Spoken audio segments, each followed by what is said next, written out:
there, Mim. Hello there, Scarlett. Welcome back to Style Over Substance, guys. Thanks for listening and tuning in. Yeah, how are you doing this week, Mim? I'm all right. I'm back here with the Vino Tinto this evening.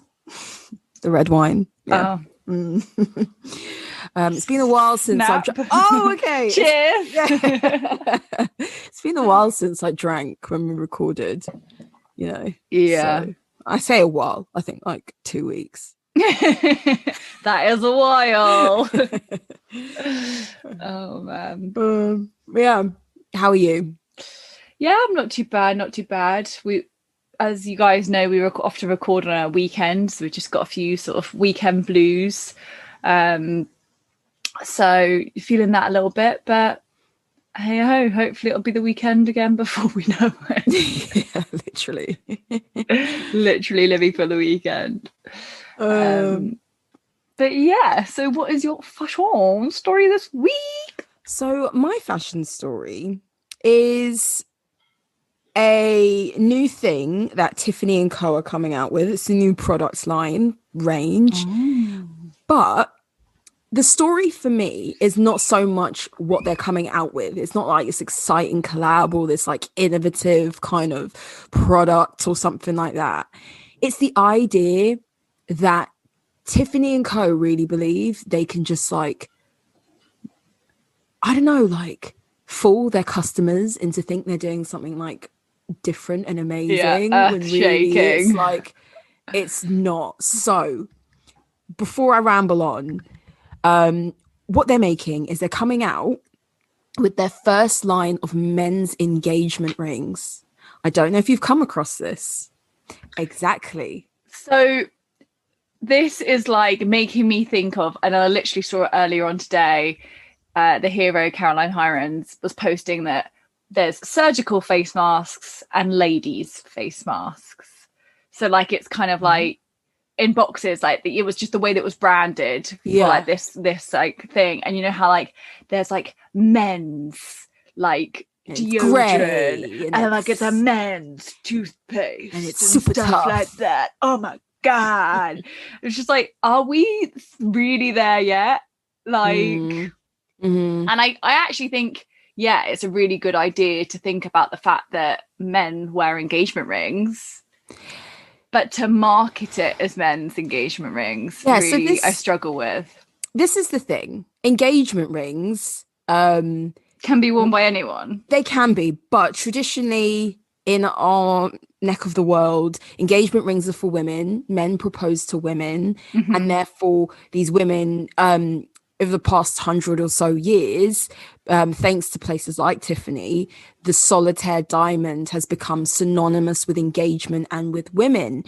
And as the years have gone on, men also wear wedding bands. Before, they didn't used to get rings, and then they wore bands which were quite simple, and now you can get ones with a lot more design and a lot more for men. So for me, the first thing, I think that this range is coming out to reflect men's changing desires. They want a solitaire diamond in their wedding band. I will say, and also I think that gay marriage is now legal. Exactly. Same-sex marriages, and also, although it's not like widespread or a common thing to see, but more and more women are thinking about proposing to their husbands or their boyfriends. For sure. You know, so there's that gender dynamic which is shifting. But the idea that, you know, men have been wearing wedding bands for a very long time, and that Tiffany's just decided, let's just come out with a ring that's got one big fuck off diamond in the middle and call it a men's engagement band. And you know, the thing is, you know that people are going to be like, oh, I need one, I want to get one, when really it's no different to any other ring that's out there. Do you know what I mean? It's just a big marketing ploy. Yeah, I definitely think that there'll be people, especially with the fact that Tiffany is such like a hero brand, will be on it. Yeah. And even if the designs were nice, I think they would be rushing to get their hands and to have that Tiffany diamond ring. Definitely. Yeah. So it's Amazing. interesting how especially these like luxurious jewelry companies really know how to get your money. They do. They do. Just putting like a spin or just adding a word, men's. Yeah, yeah. What's your fashion story? So we didn't discuss this, I don't think, last week, but the world went nuts for Billie Eilish's Vogue cover. Yes. And can I just say she looked amazing? Mm-hmm. And you know, like she always gets like targeted for being a bigger girl or whatever. Her figure looked amazing. Mm-hmm, mm-hmm. Like the fact that that's deemed, like someone once commented on a picture that she looked um a stay-at-home mum with like a wine body or something like that. I was like, A wine body, what's that? that girl looks incredible on the cover of Vogue. And they're like became, I think she posted sort of quite a few pictures, and a few of them have already become like the top liked pictures on Instagram and the fastest liked pictures and stuff like that. She does look really good. Yeah. I think the thing is that we have to be honest, she is larger than a lot of the women The lollipop sticks. The pop stars, the ones who are allowed to be like film stars and pop stars, and the ones who are allowed to be in the public eye so much, you know. She is a bigger girl. Is she fat? No. It's, you know, but she also used to dress in a way that we had no idea what was underneath there. She had this killer figure underneath. So I don't know if it's a promotion for a new album or song. She has got a new album coming out. Yeah. Okay. Do you think this theme is going to carry throughout the album? It's like a Madonna rebranding type thing. I don't know. I think it'll be a different style. I think it'll probably be a little less like, I don't know, edgy. It might be a bit more like poetic, I guess, because of just her blonde hair. If she's softening up the sort of like less sort of like a skatery sort of style, and the baggy clothing, maybe it is going to go with it. I think there's something, I think it was someone like Taylor Swift or Katy Perry who was sort of saying that like for every album, they like rebrand themselves. And I just thought how like terrible that is, that we buy into all of that and we actually love like, and that probably helps them promote the album and all of that stuff, when actually like the likes of an Ed Sheeran can still wear his t-shirt and like doesn't need the rebranding. I guess it's like there's loads in there, but like there's loads. I mean, even like people like Janet Jackson, she always used to do like a rebranding. And I do think that there is this pressure to always come out with a new look, relevant, or exactly. And your success as like a female artist is so linked to how you look. It is terrible, but also at the same time, I think I would do that if I were a female artist. Why not? You know? Yeah, why not? It's a lot of pressure, though. I think. It is a lot of pressure, and for people to be like, "Oh, what's she going to do next?" or something like that, and especially for someone like Billie. But yeah, I doubt she'll be going on stage anytime soon in sexy outfits. Yeah, I think it was more a stand of like, "This is my body. I'm showing it because I'm comfortable to show it, but like." Me showing you the shape of my body shouldn't reflect like anything about me, because there was like a Daily Mail headline that was sort of like proof that money and fame can make you change your like morals or something like that, about the fact that she's now showing her figure, and it was just like, you want to sit down? What? That's a bit of a leap, isn't it? Yeah, no, it's a Daily Mail for you. Yeah. Clutching at straws, Daily Mail. Clutching at straws. Just say Billie looks nice and let's move on. Yeah. You know? Oh, exactly. But yeah, I would be in. I reckon that would be a very successful Vogue cover as well. I think that would be like one of their like top selling covers. I reckon it'll probably be joining the ranks of like of the Harry Styles. It was British Vogue, wasn't it? I couldn't tell you. Oh, okay. But I do think it is interesting, especially with Billie, because she's incredibly successful. She carved out a lane of herself where she made like this like what are they called? These like e-girl aesthetic into the mainstream, and she was collaborating, with Gucci and like decked out Gucci everything. She was like a Gucci girl in a sense. And so she carved out this fashion lane for herself. And then I guess, obviously, I don't know her and I don't know what her thought process was. And I don't know if it's just for promotion. But from the outside looking in, you could think to yourself, she was the one girl who didn't need to do the sexy thing. She didn't need to. And yet she did anyway.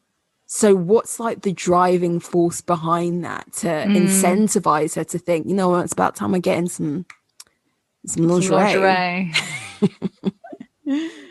Yeah, it's true. It's true. But then like it's really tough because lingerie can be so empowering for women. And like it's also almost a real shame that it's associated with some sort of like sellout culture or like desperation that you're taking your clothes off and stuff like that. I think because for many years women have been forced to play that. Like and films and stuff like that. Like how many times in a film will you see a woman's breasts, bum, whatever, and you don't see the same of a man? And like, not that I want to see it, but that's what equality is, It's like we had free the nipple, we should have like free the tip. Free the tip, I love it. Oh my god, guys, if you've listened to this episode, comment on our Instagram #free the tip. And we will love you forever. Oh god. But yeah, anyway, you're right. On that note.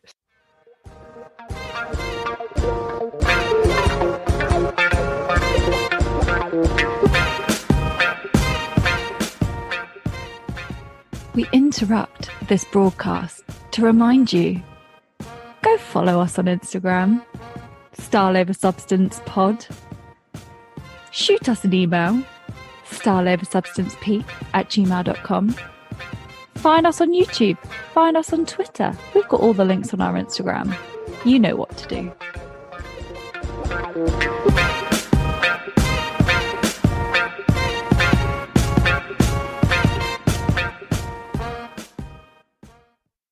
This week we're going to talk about timeless fashion, trends that never go out of style, trends that either come back time and time again. So like you hold on to that, like that item or that Chanel suit, whatever it may be. So yeah, we're going to talk through what we personally think our timeless trends are, and then we'll run through what sort of are generic trends, I guess. Yeah. I think first off, to start, I think the idea of timelessness and things being classic is so ingrained in fashion and styling and what's an investment piece and all of that. And you hear it from like your mum saying things like that. And I think more recently, we've spoken a lot about this, but these like super brands which sell you on the idea of quality. And with that comes this like, you will be able to use it forever.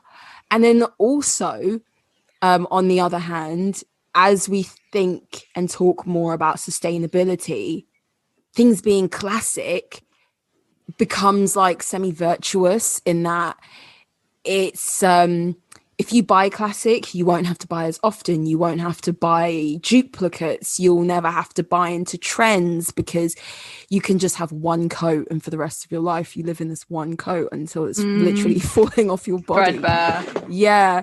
So I think that the idea of something being classic and whether it's a good thing has been talked a lot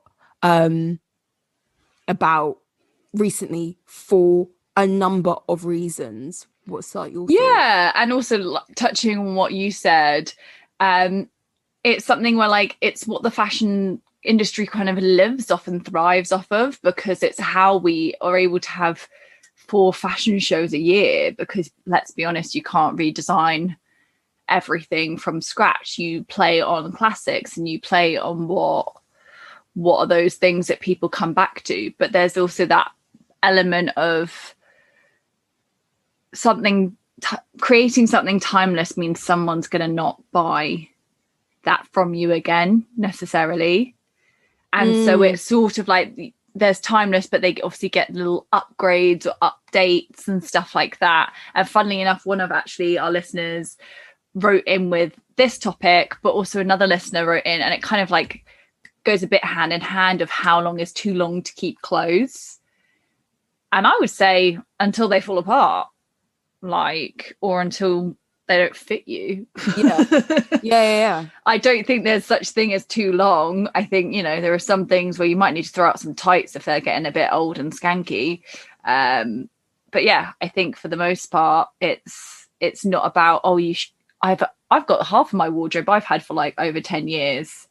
And I'm not that old. Yeah, same. I know, but it's like, I don't know. I don't really believe in something being truly classic. I mean, don't get me wrong, you'll hear me talking about classics and be like, oh, I think it's such a classic piece. Yeah. And, you know, I'm not immune to that. It changes. Exactly. I can't think what episode it was where we talked about Chanel's like classic bags. And we also said that like the boy at one point would have been considered that. But to be honest, at the moment, the boy's not very popular and it's almost being phased out of its classic, of a classic Chanel. Like we're seeing more of the flat bags again. So it's really hard because it obviously changes, and I'm also not someone who believes in buying into trend necessarily. I think you just buy into what you like. But yeah, times change, timeless things will change. Yeah, exactly. And even when we take the view that like the simple pieces are like classics, even like when you think about changes, exactly, though. And jeans, we used to think boot cuts were great, yeah, because really there's nothing to it, but you wear them now, and I think. Do I own boot cuts? I don't know, but but you wear them now and it seems dated, or it seems like wearing a particular sort of belt with your jeans and stuff and tucking in. I don't know. It just seems dated. So yeah. Anyway, what is your first piece that you think is a fashion classic?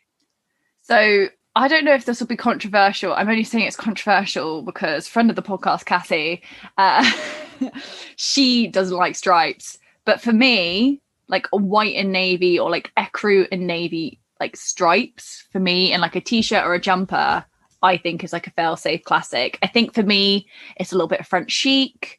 It's very sailor vibes. I just kind of like that style personally. And I just think you can't kind of go wrong with a little ecru navy stripy number. That's true, actually. I'm talking about tops rather than dresses or bottoms. So I was thinking of tops. Yeah, you're right. I don't think that t-shirts in general can go out of fashion. Yeah, I mean, I guess sometimes maybe if they've got some jazzy bits. Or, you know, like if it's bezazzled or it's got like some like, you know, there was a time when like if there was something like lacing up the neck of it, or like, you know, there's times like that. But yeah, I've got a lot of my t-shirts I've had for forever. But yeah, so for me, it's something sort of like as simple as stripes, where it doesn't really, like, you wouldn't know if I bought it. Oh, sorry, frog in the throat, ribbit. You wouldn't know if I bought that top yesterday or 10 years ago. It's one of those things where obviously if you've maintained it nicely, it's pretty timeless. Yeah. I like it. I agree. How about you? So my timeless item is, you know how everyone's got to have, well, I say everyone, but if you like to dress up, everyone's got to have a pair of heels. And I love really high heels. I do. The higher, the better. You know what they say, the higher the hill, the closer to God. The higher, the closer to God, yeah. Yeah. Isn't that the higher the hair as well? Yeah, it is. I guess insert whatever you like next to it. But, you know, getting skin toned shoes, nude shoes is really difficult, and it really doesn't matter whether you're the palest of the pale or the darkest of the dark. It's like really difficult to find a pair that's really flattering unless it's really strappy. And my advice, because I think it's so classic, is don't buy like the nude ones, but like metallic, so like gold or silver. I have a pair of gold heels, and I think they're classic because they go with anything. I wear a lot of gold, so it like matches with my jewelry than it does my skin. Yeah. Because of that, I could wear it with black things. I could wear it with like pale colored things. I could wear it with brown, whatever, like the occasion or the colors. Those like metallic heels, I think, always look great on anyone. I think that's a classic item.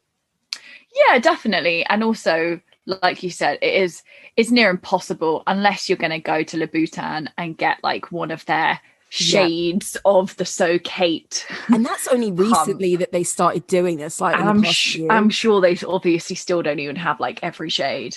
But yeah, I think that is, I quite like a metallic accessory. So yeah, I think that's a great shout. I like that. And you're actually making me feel like I need to go shopping for that. Yeah. On the lines of kind of going out and stuff like that, for me, a nice black leather jacket is like a must. I think it's just such an easy throw on item. You're going out, you've got a nice dress on, what's not going to ruin it? A leather jacket. Yeah, it's true. It just and also like you can wear something that feels a bit maybe like prim, and you're like, oh, I don't know if I feel a bit like this is a bit twee, and you just put a leather jacket on, and then you can feel more like yourself if that's your vibe. Or you can just look more badass. Yeah. That phrase. It's smart. And also leather jackets come in so many different fits. So like if a slim fit's not your thing, then like there's like boxy. But I just think, and you don't have to be leather. There's probably great like leather substitutes and stuff like that. But yeah, a jacket, leather or not. I agree. I have a lot of coats, and I think what's like, we've all been there when we've gone out and we've worn a dress that's quite like not over the top, but it's quite dressy, and you're like, I don't have a jacket that goes with this, and you put on I don't have a dress coat. And you put on some like puffer like jacket. You're like, this North Face is ruining the vibe. Yeah, it's so funny. It's like the coat you wear at the end of the night because you've borrowed it off someone. But yeah, I agree. Leather jackets, they're just like jeans in a way, though. In that you find your fit, as you've said, or your cut or your style, and you just stick to that, and you just run with it, and you buy it in a couple colors. For sure. And actually, I'm a big believer of, and I actually want to do this soon. So I've got one that's more for like to wear in maybe summer, and it's like the jacket, but I want to maybe either get it in a few sizes up or whatever, because I want to be able to fit it over jumpers in the winter. And to kind of have both is almost impossible. You're either going to have those really tight arms with like your jumpers, or it's going to be too big when you're wearing, depending on obviously the style you want. I think you should buy most of your coats in a size up for winter stuff. But I sort of thought like, I do want it to be more for sort of other stuff. But yeah, I want a winter leather jacket and a sort of more summer one. You want options. I want options, yeah. But my wardrobe does not have space for options. Girl, get one of those space savers. You know, the thing you vacuum up. Oh, I am actually going to start doing that. But you know what? The weather in this country, and I know it's a long running joke. Okay, we had some really nice weather a few weeks ago. I was like, I think it's time to swap out my jumpers and get my summer stuff sort of back on the rails. Rookie mistake. And I didn't do it, but it's also such an awkward time of year where you could need a jumper on top of your dress or whatever. But yeah, the weather has not shown up for us. So I'm glad I didn't do that. But what I also think I might have to start vacuuming up are like those nice occasion dresses, because do they need to be in my wardrobe all year long? I don't think they do, but it feels sacrilege to like scrunch them up. So yeah, storage solutions. God, who knows? You're about 10 years too late on those, Scarlett. You I should know. ages ago.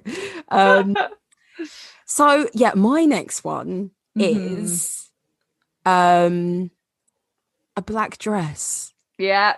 The Now, LBD. yeah, I know this is going to be such a cliche, whatever. I don't care what you guys say, but but it's true though. It's like it's one of those things. Again, I'm not saying that your black dress can't date because Mm. if depending on what you buy, it can date. Um, and you need to go like the simpler the better. Yes. It just Yeah. has Yeah. to Yeah. be like something that's nicely fitting and that maybe you have a jacket that you can wear with it and that's it. But yeah, black dresses you just need like as they say, you're always gonna need it for like a funeral. It sounds morbid, but Well, there's a reason that like the president, the prime minister, the royals travel with a black outfit whenever they Mhm, go anywhere is mhm. in case of a funeral. It's and also it's just a go-to smart formal thing.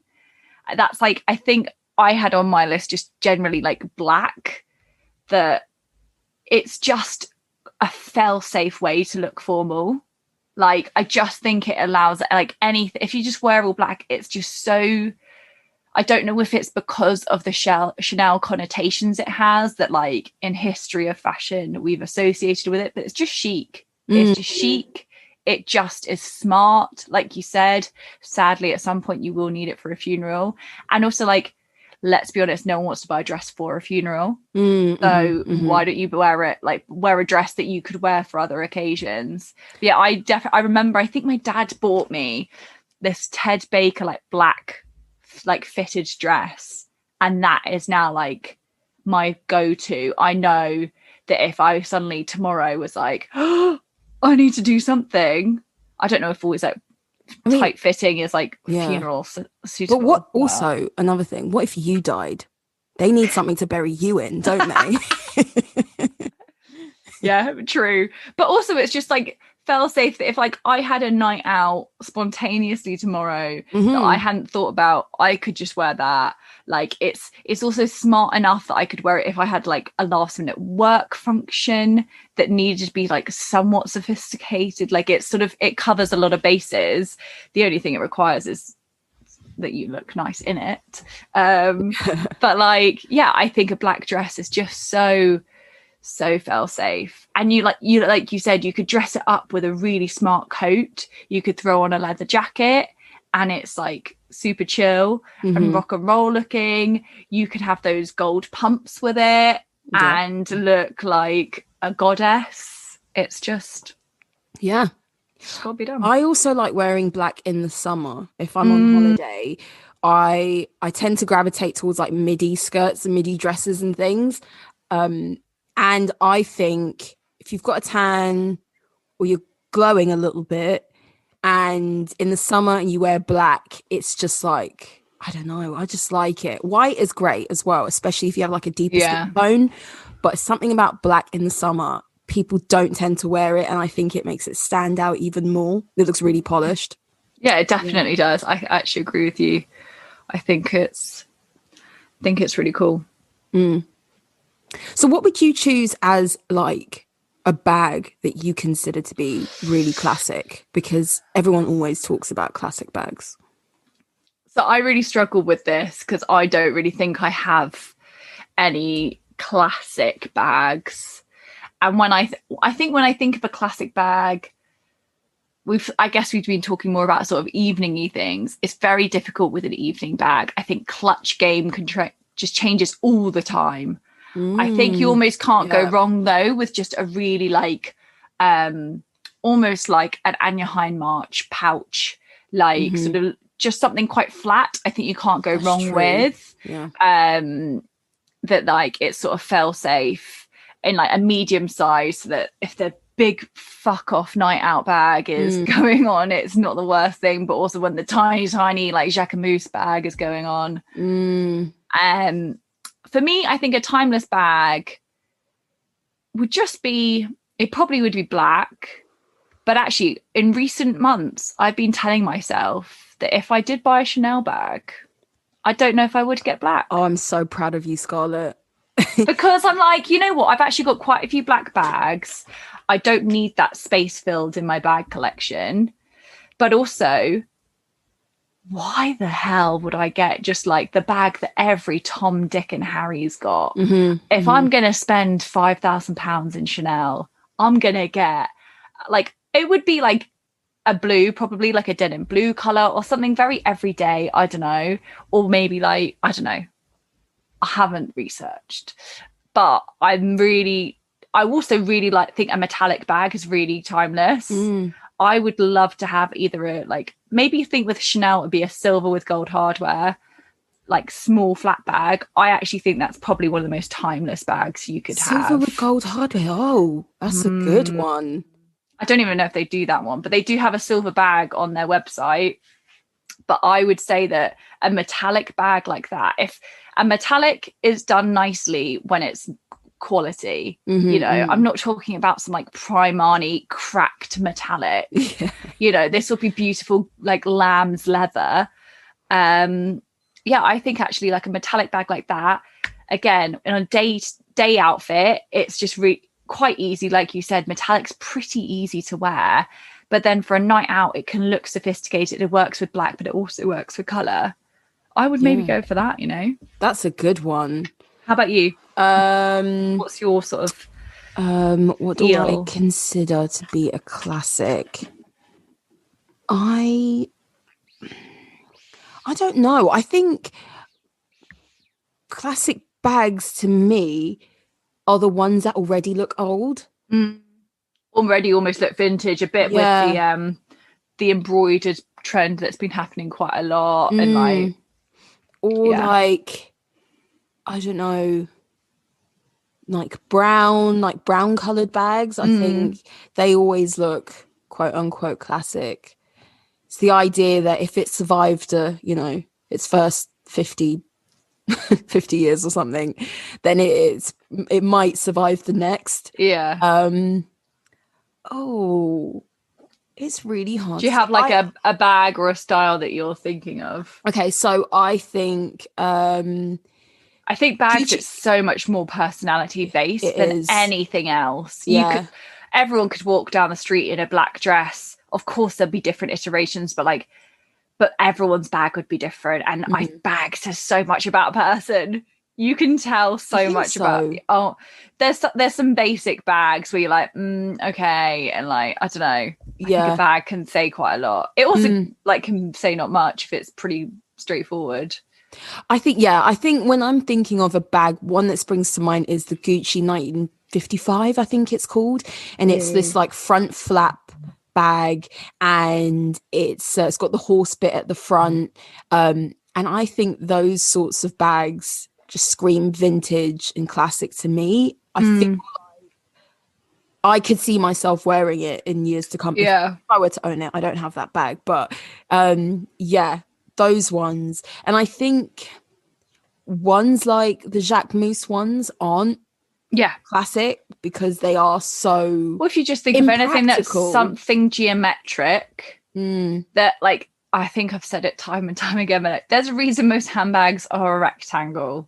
Like there's a reason, because the shape works with the human body, it fits things in it.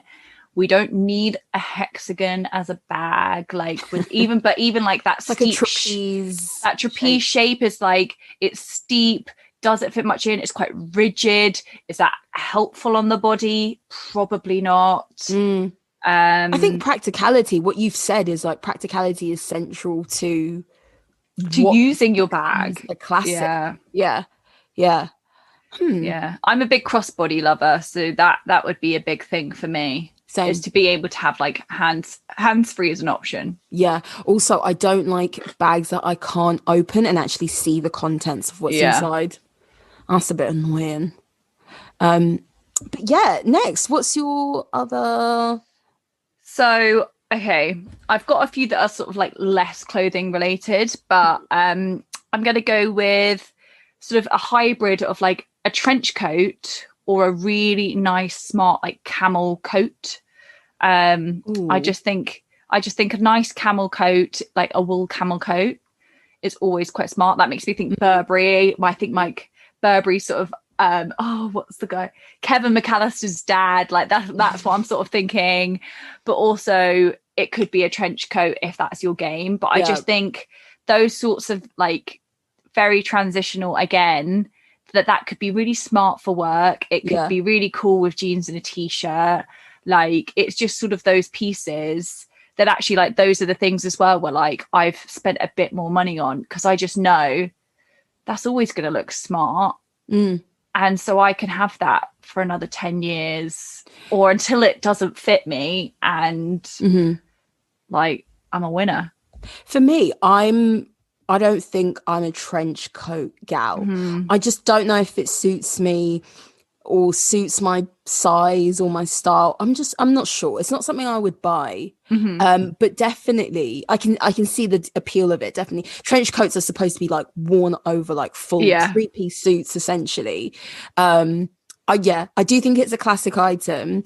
I think what I like about camel coats is they really give you rich lady vibes.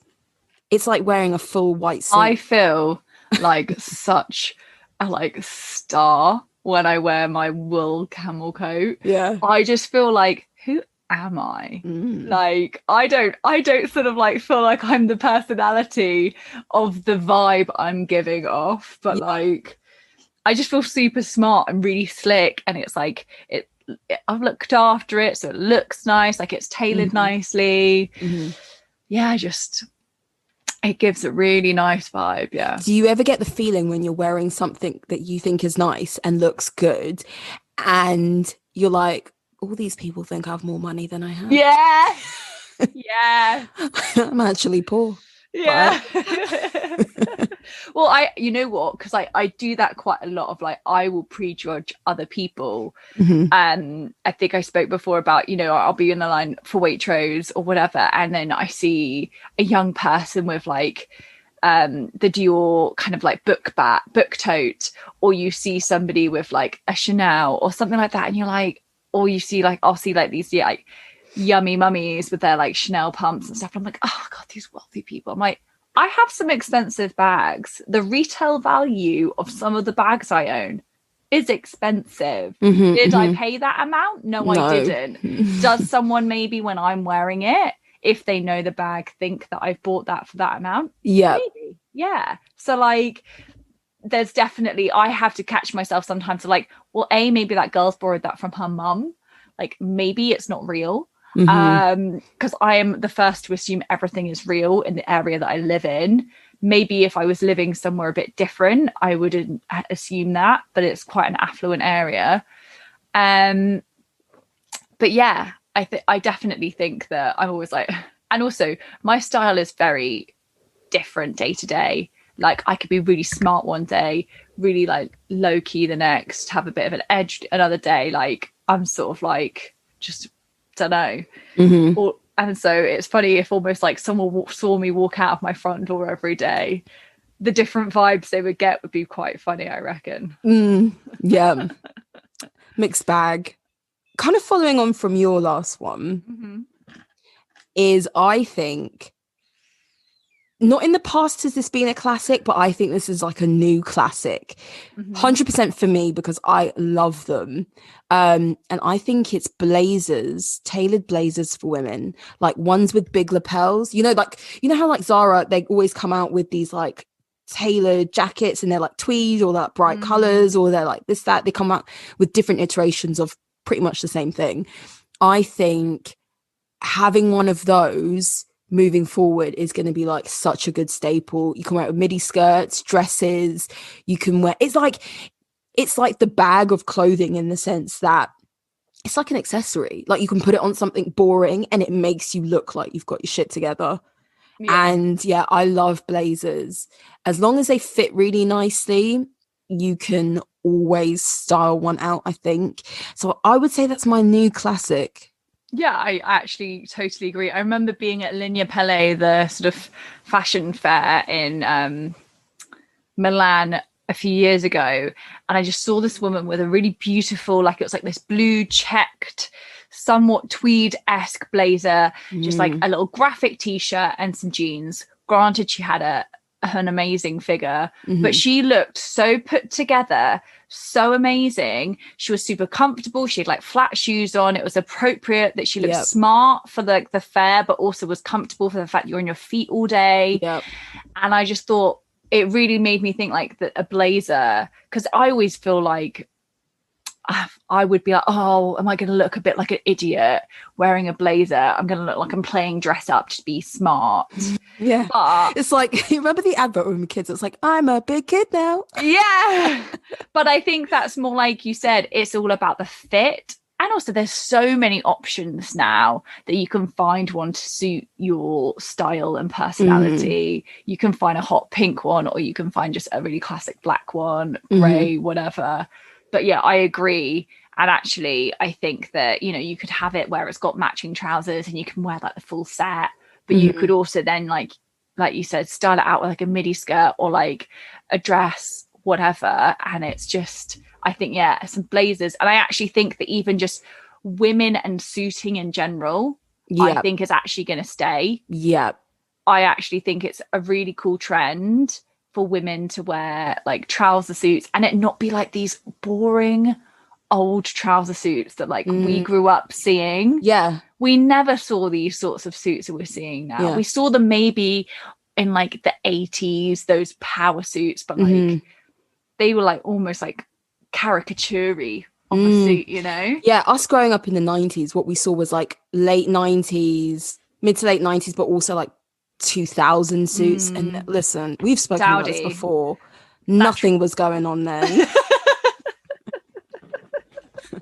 Yeah, so I actually think just generally suiting for women is going to be very timeless. Like, just to even like in Zara now, you could easily, there'll be like a hot pink or like a mint coloured matching suit. And I just think like having stuff like that is just going to be like such, and it obviously doesn't have to be those colours, but I think that is now going to be like, I've loved and wanted it for years. I would love to have like a really nice fitting, like tuxedo-esque look. Yeah, 100%.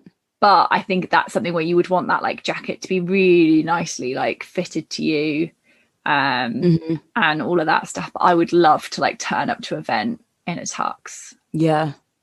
Same. Yeah. I love a suit.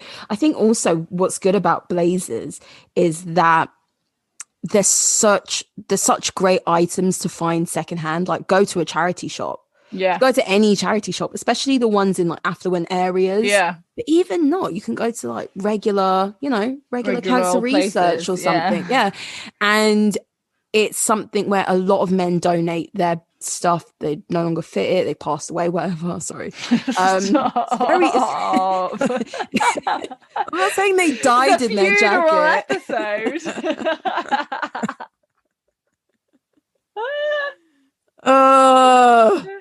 I actually come from a very morbid family, so I don't know why. I'm just like evoking this today. I'm not saying they died in their blazers. I'm just saying.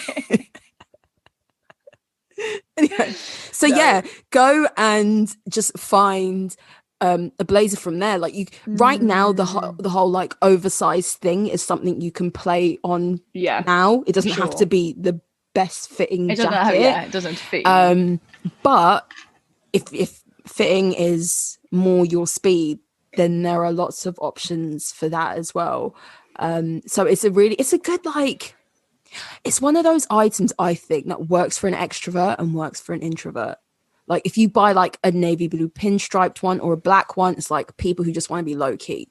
And if you want to go for like the silver sequined one or the hot pink one, as you've said, it works for those who like really like a bit of spotlight to be on them. Yeah, for sure. And also, even in the luxury world, like, you can go for sort of a YSL that will be somewhat understated, but you could also then go Balmain and have those big fuck off gold shoulders, buttons and the shoulders. Like, you can really find your sort of lane with the piece. Yeah, Yeah, good a shout. YSL blazer is the one I'd get. Oh, For velvet one. sure. Oh Oh my yeah, with a gosh. pussy bow shirt or something. Yes, Living my I'm 70s dreams. desperate to pull off a pussy bow shirt. I am desperate. I feel like I'm going to return to office life thinking that I am on the catwalk every day. Yeah. Like I would never wear that in like non-office vibes, maybe, but I'm like, yeah, I'm just going to turn up thinking every day is Sex in the City or something. Yeah, pretty much. Yeah. Okay, so the next thing I have is it's less clothing based, but I think that a red lip is timeless. Oh yeah. Oh, that is one thing. If you find your Your shade, shade you're of done. red, you are like, it's a game changer. It really is. And you And don't like need to there's have multiple shades of red as well. Like you don't have to just have one, but I think, yeah, you don't have to have a big mouth. You can have, it suits small lips. You don't, it suits all skin tones. When you've got the right shade, it suits all skin tones. It is not for ladies of the night. It is, I would happily wear a red lipstick to work without any qualms of the people being like, oh Yeah. I would be like, yeah, I've got red lipstick on. Yeah. My brother actually hates red lipstick, Really? but he's someone who's not the biggest fan of makeup. Oh. Like, but I just think he finds it just a bit, there's too much going on. But I love it. Every Christmas I have red lipstick normally. So I think you're right in that you don't have to have just one shade, but if you find your shade, you don't ever need another shade ever. You could stick to that and that just be your thing. And I think it does wonders for like your skin and your complexion, like the overall look. It can make your lips look bigger if that's your thing, but that's always my thing. I like it. And it's just such drama. Like I'm not very skilled with makeup really, but red lip, I feel like I've done something here. It's looking that's actually a really good point, that it's something like, just as long as you create some clean lines with a lip liner or a lip brush, whatever you've got as your tool to like help the shape be really good, like you can then have just a slick of mascara, like, and nothing else. Yeah, that's and true. look so put together. Again, your outfit could be nothing and you elevate it with a red lipstick, or you could like finish off some like top glam look with it. It works so many occasions. And like it's something with a slicked bun, like your hair slicked back in a bun, you can look really cool. But also like if you want some like Essex waves going on, like I'm a big fan of red lipstick. Same. I feel like everything I'm listing is very like French chic, but then I guess a lot of timeless things kind of are. Yeah, I think I sound like a little Parisian girl. I think what's deemed as like quintessentially Parisian or French is very much pushed as the ideal for a long time. It's only now that not necessarily, but they've always been deemed as like the arbiters of style. So yeah, I can see that that's why that's happened. We are not immune to like French fashion propaganda. Love it. Do you have another one?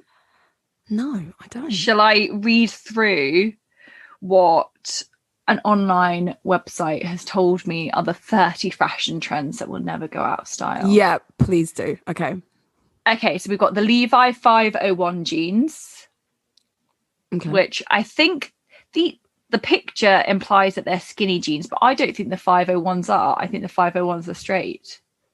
They might be tapered, but that's at best. I don't think they're skinny. Yeah. Converse. Oh, for sure. Yeah. And actually, I don't even think it has to be black or white. I actually think just having a pair of Converse is just, it goes to so many things. A camel top coat. Okay. Oh, all right, ladies and gentlemen.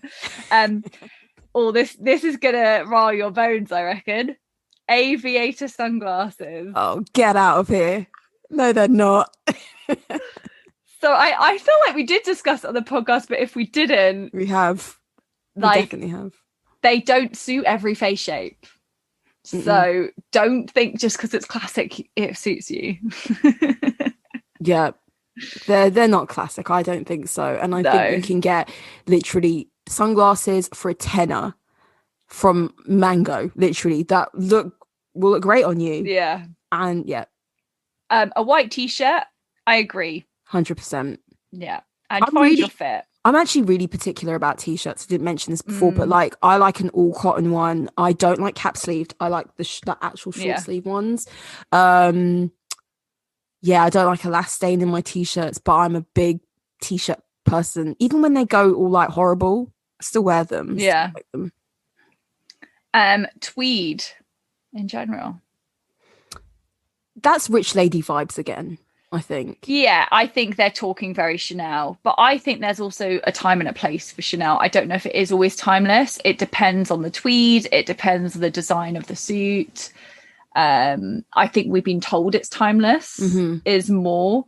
I think maybe a tweed overcoat could be timeless, but I also think sometimes tweed can look old fashioned and sometimes it's deemed modern. I think it depends on like the size of the size of the check and like all of that. Oh, a timeless timepiece, so a watch. I mean, yes. I mean, there are timeless watches for sure. I think most watches, unless yours is like Hello Kitty, most watches are timeless. Timeless. Yeah, for sure. And when you think about it, we live in a day and age where you do not need to be wearing a watch anymore. Everyone checks their phone for the time. The fact that people still buy watches, wear watches, you see someone wearing a watch and you don't go, why are you wearing that? You know, it shows that its appeal is still there. Well. Yeah, and actually I have a Fitbit watch and it actually makes me pained because I actually really like watches and I just wear the Fitbit watch for like health wise of like, oh, how many steps have I done? But I almost wish there was almost just a little charm on a bracelet that could do that for me, because I would much rather have like a non computerized like watch. Yeah. Don't let Fitbit hear you. They're going to take that idea. It's great. Trademarked 2021 Scarlett at Style Over Substance. Yeah. But yeah. Okay, hats. I would say a fedora, like a straw, like fedora, or even a wool one. Yes, on men and women. Otherwise, I think hats are very trend based. Yeah, I think I've briefly mentioned this on the podcast. I'm passionate about a cowboy hat. I love them. I don't know if you have. I think I said that I wanted to get a cowboy hat. But then again, we've also been doing this for nearly a year, so my memory is not good enough for that. I think they're great. That's the quote of the podcast. I think they're great. I really do, and I feel like they would stand the test of time if you have the aesthetic for it. I actually also think cowboy boots would be in that bracket too. I also love cowboy boots. I have a pair of Nashville boots, and I think they're the best. But yeah, you are right. It really depends on the shape. I think flat caps, very geezerish, but they also work for men a lot of the time. Most hats, like bucket hats, they'll come and go. Yeah, I guess a cap is timeless. Yeah, that's true. But that's true. Cap's often quite practical, but I also don't wear a cap for style. So, but do you think people will be wearing caps in the next like 30 years? Maybe. I think probably. It will always be like a youthful male thing. Pinstripes. So controversially, I'm not a big fan of pinstripes. I'm very particular with a pinstripe.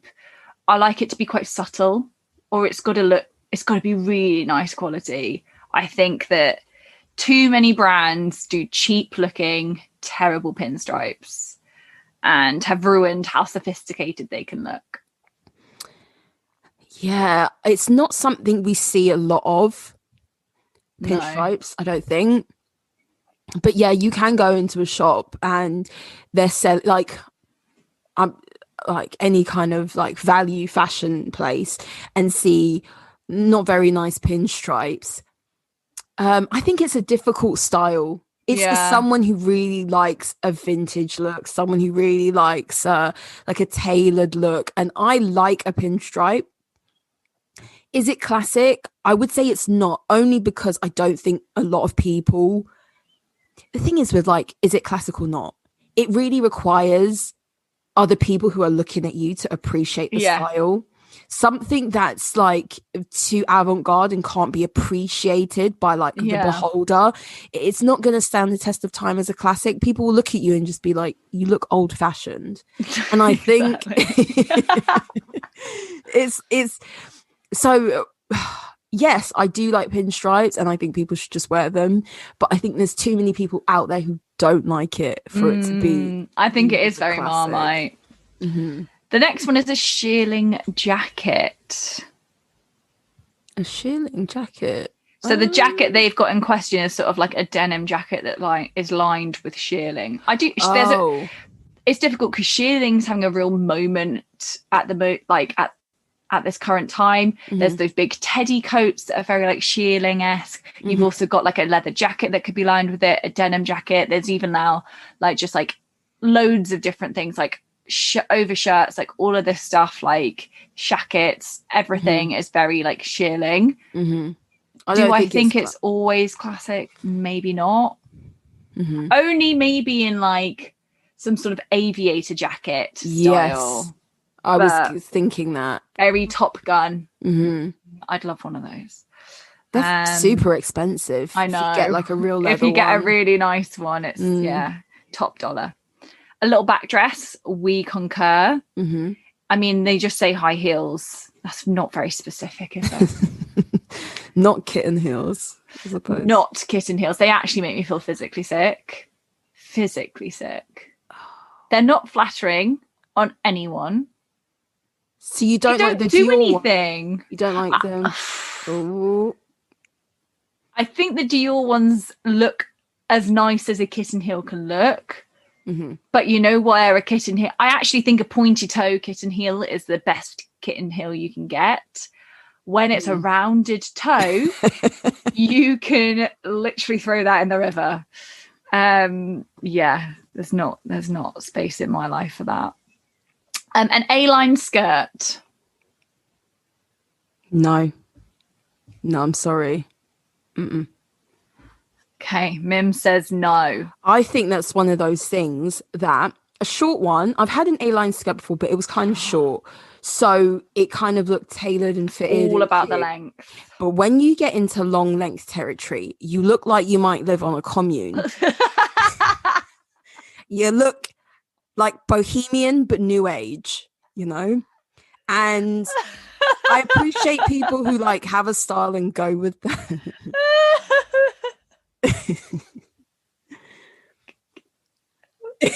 It's true though. Like when it's really long, it's not that. It does. It looks terrible. Yeah, you're right. It's not good. Floral. I actually think sweepingly, yes. There's always a floral print that will work and looks nice. But I'm very particular about floral prints. You can tell when one's just been like not really considered and quickly made and all of that stuff. I think florals is always going to look okay. My sister loves florals. We joke about it, like everything she buys has like florals or like heavily printed. Amazing. So she would agree that florals is for all year round, forever. For sure. This is speaking to my heart. Animal print. I concur. I'm a big fan of animal print. Mainly leopard, actually. I will say leopard for me. How about you? I really like leopard print. I will criticize the list for its maybe last 3 points. They're going very broad. Very broad. Because also this is now talking about zebra, cheetah, cow, snakeskin, tiger, as well as leopard. And I would say there's a time and a place for zebra print. And snakeskin in general. I think there's a time and a place for that. I think they're more classic on. It's more classic on shoes than anything else. Or in bags, snakeskin bags. Yeah. Accessories. Cow print. I actually do like cow print. Okay, because you watch Drag Race. Who's that drag queen? Oh my god. Oh, I can't even remember their name, but one of them came out in this cow print. And it just looked horrible. And now her like thing is like brown cow and brown. Oh my god. Brown cow print is her thing, and it just reminded me of that. I don't think it's a good print. I think it's about the leopard and it's about the zebra. I think cow print sometimes works when it's almost on like that when it's like on pony skin, you know, when it looks sort of like real, but then I don't know, I wouldn't want a bag like that or anything. Yeah. Okay, so now we've got riding boots. So I would say I think they could be timeless, but I also think there's a very particular type of person who can pull off riding boots. So it's a bit too like isolating. I think they're very, I've got a pony, sort of like, I don't think anyone could pull off riding boots. I also think it's very figure driven. Because if you've got bigger calves, or even if you're short, it's difficult. You really have to be particular and go hunting. I'm very weird about boots and the height of boots and stuff like that. I'm not sure about riding boots. We've got a trench coat, a blazer, a cashmere sweater. Okay. I mean, cashmere. That's more a material, isn't it? Yeah. And then talking of materials, we've got leather, fur, and suede, or faux versions. I mean, well, that I was just about to say that's a whole nother discussion, because in many places it's kind of getting phased out. Yeah. Will we ever get to a time where it's like wearing seemingly animal print is a big faux pas? Who knows? Yeah. I would imagine so, because even like I think at some point it'll be banned that you can't use leather to make items. I mean, the fact that you can't test on animals for cosmetic purposes in the EU is something that maybe 40 years ago we would have never predicted, or a long time ago, for example. But the difficulty is that it is still, you can harvest leather from food stock. As in, like, it's part of the like eating a cow process. You can like separate the leather for clothing and the meat for eating. You can do it in a way where there's like no wastage. But it's it's sort of part of like zero waste essentially. Yeah, I agree. But also with people eating less meat, I think in the next 50 years, I think meat intake will be reduced significantly. That might be the real like boom for leather goods to stop, which for me is a real shame. I mean, when you think about eating meat and stuff like that, it was all very sad when you think about the fact that animals are involved, but you also, the quality wise, like leather, like you're someone who eats plant-based, but you would still buy leather, because it's quality, and you also are eating plant-based, not just to like save rabbits, I think there's still a massive market for leather goods, fur sadly as well, but then who am I to say that fur is okay and leather's, I mean, fur is not okay and leather is okay. Well, I think it depends on the circumstance. So like in Russia, fur is essential. Like their temperatures, I remember when I was there, somebody saying to me, do you see why we require fur? And you see all these women decked out in beautiful fur coats. But like, of course, there's something probably horrid about it. But you know what? Yeah, they skin these animals alive. Let's be real. Like, but we also, there's horrible elements to quite a lot of things in life. Like, we really have to like eradicate all of it. But yeah, first not great. It's not great. But it does look great. So I'll give it does look great. It really does. I'm so sorry. Okay, we've got a white shirt. Yeah, I agree. 100%. A 3-piece suit. I actually think for a man, you've got to have a 3-piece suit in your collection. It's really smart. I think a waistcoat on a man can look really good. A double-breasted jacket. This is more, I guess, for maybe men. I love a double-breasted. I love really a cool double-breasted. Friend of the podcast, Brian Zakawa, rocks a double-breasted suit. Like no man. My goodness. If you want some inspo for suits, go and check he's out your his man. Instagram. Yeah, we'll link his Instagram. They've here said suspenders, and they're meaning like braces for men. And I'm gonna say I don't know. And they've also, in this picture of braces, they're wearing a belt, so the braces are redundant. If you're gonna, it's so funny. It's like playing dress up as opposed to actually knowing what you're doing. Yeah. Look, braces aren't going out of style. I really don't think that, you could wear them and someone would be like, why are you wearing that? Dude, are you wearing braces? It's old school. It's a flex. Yeah. It's like wearing a watch now. Yeah. Watches are redundant, but or like a pocket square. Exactly. It still looks great. I agree. It's always going to be a classic. Amazing. Okay, we got Brett on top. Yeah, I agree. They've said wilderness wear. I think they're talking about like camo. More outdoorsy wearing stuff. So like North Face stuff, like a cold climate gear. If you were going hiking-esque stuff. But then having said that, I really don't appreciate people who wear nothing but hiking stuff all the time. it's you get what I mean, like walking boots aren't needed for the high street. No, they're really not. Turtlenecks, I maybe yeah, I like a turtleneck. I think it's a very it's a good winter accessory. Here they said Nike and Adidas running shoes. I think that's why just those two brands though. I think that's the brands of like they're the two sort of most popular, probably, or most bought into sort of sneaker brands. But to be honest, other people have joined the ranks now.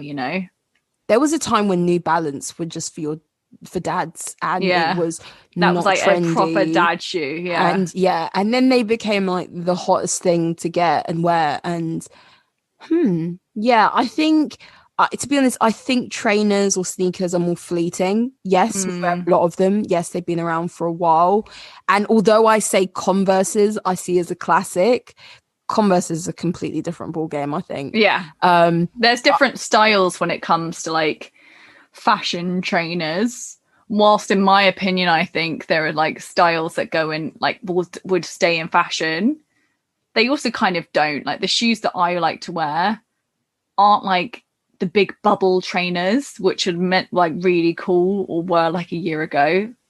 So I wasn't wearing those, so like I probably wasn't being timeless. Who knows? Then we've got loafers. Yep, I think there's a good time and a place for a loafer. And the final one is designer bags, which is a sweeping statement. What? Just any designer bag. Any designer bag. But I guess I think they're obviously going for like popularity of like what sought after items there are. But because you can buy a designer bag and regret your decision. And there's some trash designer bags, or some like very just like, think of like, I'm not even going to apologize. I reference Chanel because it's Chanel, and it's me. But like, remember when they did like the shopping like show where it was all very much like a supermarket, and they sold the shopping basket Chanel bag. Oh, that's not timeless. That's not timeless. Like they have those quirky seasonal bags. Some aren't timeless. I'll tell you that. Even though, have you seen the latest Chanel show had a bag that was on a that was a garter.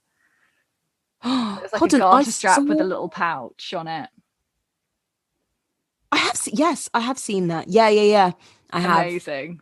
They've done that back in the 90s. Yeah. It's like a car. I actually really enjoyed I felt like Chanel had returned. I thought it was a really good show for them. I need to go back and watch more of it, to be honest, because I think I saw half of it. But I did like it. I like her stuff. I do. I like Cole for his theme. I think she might have found her groove now. I think that like she's making stuff that I personally would like to own. Yeah. And there was that Chanel like lip ring. Oh, I need to check that out. Yeah, we'll post some of these pictures. It was really cool. Yeah, so I disagree on the last the designer point. bags, same. Yeah.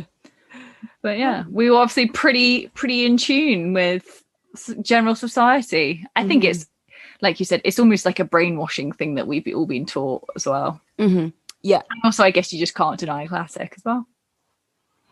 That is true. Well, I have nothing else to add. What about you? I'm all done. Cool. Well, thanks guys for listening to another episode of our podcast. Scarlett's going to be posting pictures